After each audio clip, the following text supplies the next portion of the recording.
اول خاصيه شفنا في الفقره الثانيه من درس اتصال الداله الاعداديه هي ان صوره مجال الداله المتصله هي مجال. الصوره ديال مجال الداله الاعداديه المتصله هي مجال.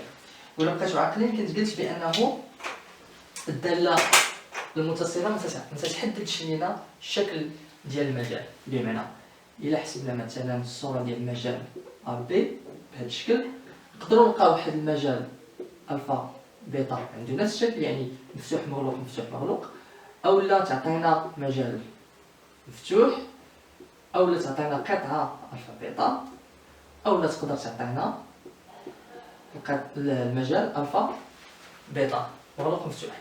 اذا الداله المتصله ما تعطيناش، ما نقدروش مسبقا نحكموا كيفاش الشكل غادي يكون ديال المجال. ولكن اليوم غادي نكتسبوا واحد التقنيه جديده اللي غادي تزيد لنا هذا الغموض، بشرط ان الداله اف تكون رتيبه قطعا على المجال اللي بغينا نحسبوا الصوره ديالو، يعني على المجال ا بي. في هذه الحاله غادي نوليو نعرفوا مثلا بان الصوره ديال هذا المجال هي هذا المجال، واكثر من ذلك غادي نوليو نعرفوا الفا شحال تتساوي وبيتا شحال كتساوي. في الحاله ديال اف داله متصله وتزايديه قطعا، اف متصله تزايديه قطعا.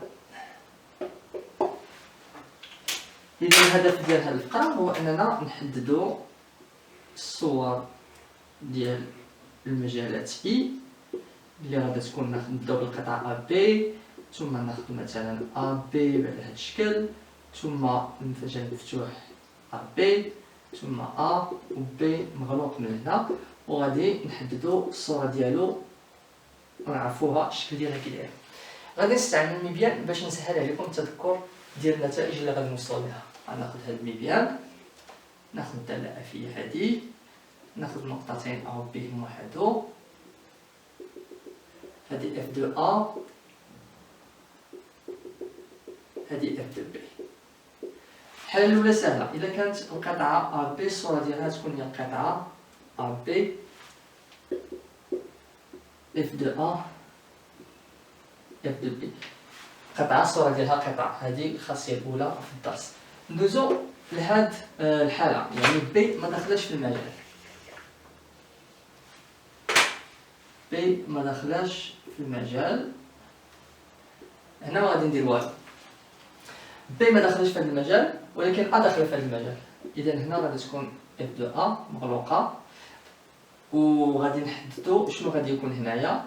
وهنا خديت مفتوحه، لاحظتوا خديت هنا مغلوقه ومفتوحه وهنا مغلوقه ومفتوحه، كي بحال كنت عارف الشكل شنو هو الشكل ديال الصوره شنو غادي يكون. بطبيعه الحال هذه عندها البرهان ديالها وعندها علاش ديالها، ولكن حنا غير مطالب منا في المستوى ديالنا نعرفوا كيفاش عرفنا بان هنا مغلوق وهنا مفتوح، ولكن راه كاين البرهان.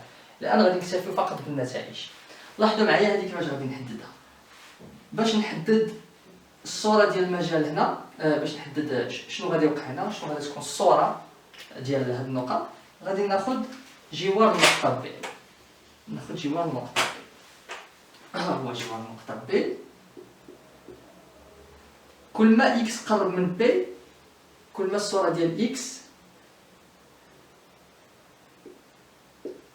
تتقرب لواحد القيمه، كل ما الصوره ديال اكس تتقرب لواحد القيمه. غادي نفكركم في واحد المفهوم اللي هو بسيط ولكن في غايه الاهميه. كل ما قرب اكس لبي اف دو اكس كتقرب لواحد القيمه. هذا هو مفهوم ديال النهايه. هذيك القيمه تتكون هي تتساوي نهايه الداله اف دو اكس عندما يؤول اكس الى بي. اذا هذا هو الحد ديال المجال في هذه الحاله.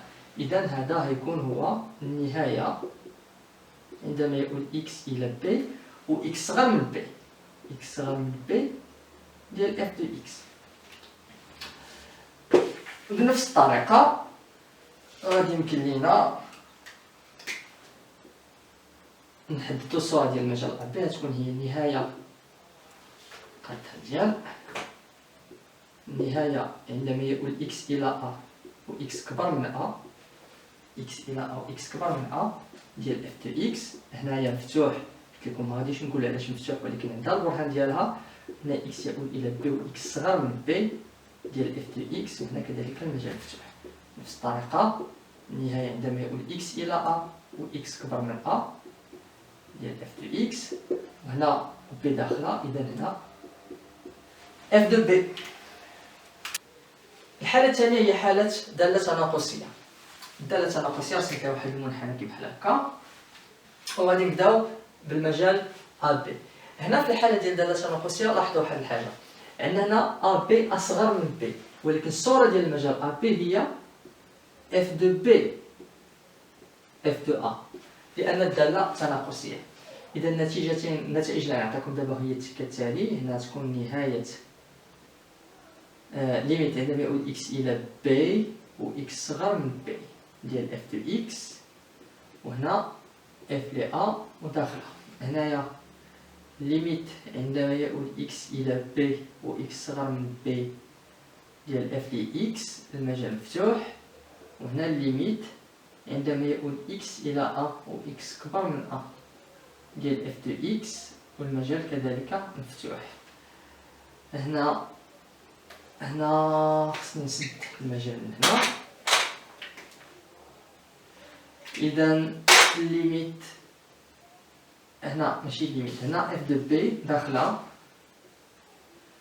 إف دو بي مجال مغلق ناتجة، وهنا النهاية ليميت عندما يؤول إكس إلى أ و إكس كبر من أ ديال إف دو إكس.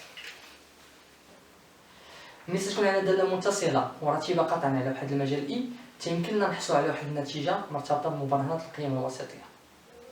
ناخذ في هذا المثال واحد الدالة متصلة ورتيبة قطعا، في هذه الحالة خديتها تناقصية قطعا على واحد المجال أ بي. أي عدد ك محصور ما بين إف دو بي و إف دو أ تيكون عنده سابق وحيد. هذا هي الميزة أو هذه هي النتيجة ملي تكون عندنا دالة رتيبة قطعا، تيكون السابق وحيد في المجال أ بي، بحيث إف دو ك عفوا ك تيكون هو إف دو سي. غادي ندير الصياغة ديال هاد النتيجة لتكون إف دالة متصلة ورتيبة قطعا على المجال أ بي لكل ك. هذه النتيجة لكل ك محصور بين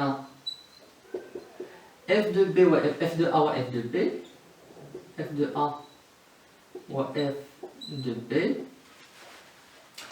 يوجد عدد وحيد سي، يوجد عدد وحيد سي من المجال أ بي، بحيث